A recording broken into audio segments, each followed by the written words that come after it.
विधानसभा निवडणुकीला अजून 2 महिन्यांचा कालावधी बाकी असला तरी विधानसभेसाठी इच्छुकांनी आपली रणनीती आखण्यास सुरुवात केली आहे.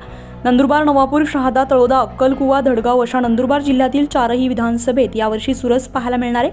नवापूर विधानसभा मतदारसंघामध्ये देखील इच्छुकांची खूप गर्दी असल्याची चुरस पाहायला मिळणार आहे. नवापूर, देवलीमाडी, पेट्रोल पंप तसेच सीएनजी गॅसचे मालक आदिवासींचे अनेक ज्वलंत प्रश्न सोडवण्यासाठी अनेक वेळा आंदोलन करण्यासाठी जिल्ह्यामध्ये स्वतःची स्वतंत्र ओळख असणारे सामाजिक कार्यकर्ते आणि आदिवासी समाजासाठी नेहमीच आवाज उठवणारे श्री केटी गावित यांची सुकन्या ज्योत्स्ना गावित यंदाच्या विधानसभा निवडणुकीमध्ये नवापूर विधानसभा मतदारसंघासाठी इच्छुक असून भारतीय जनता पार्टीतर्फे त्यांना उमेदवारी दिली जाण्याची शक्यता दाट आहे.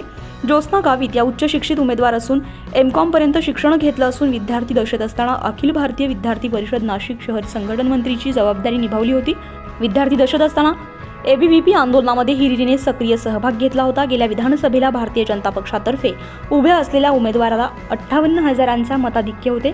परंतु या विधानसभेत ज्योत्स्ना गावित यांना भारतीय जनता पक्षातर्फे उमेदवारी मिळण्याची शक्यता वर्तवली जात असून सामाजिक कार्यकर्ते श्री केटी गावित यांच्या सुकन्या ज्योत्स्ना गावित यांना विधानसभेसाठी उमेदवारी मिळाली तर हे समाजाच्या विकासासाठी लाभदायक ठरेल अशी जनभावना आहे.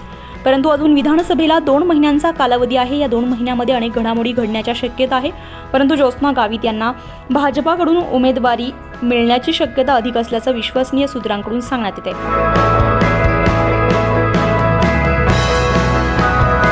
24 लाईव्ह महाराष्ट्र न्यूजसाठी पंकज आहिरे, नंदुरबार, नवापूर.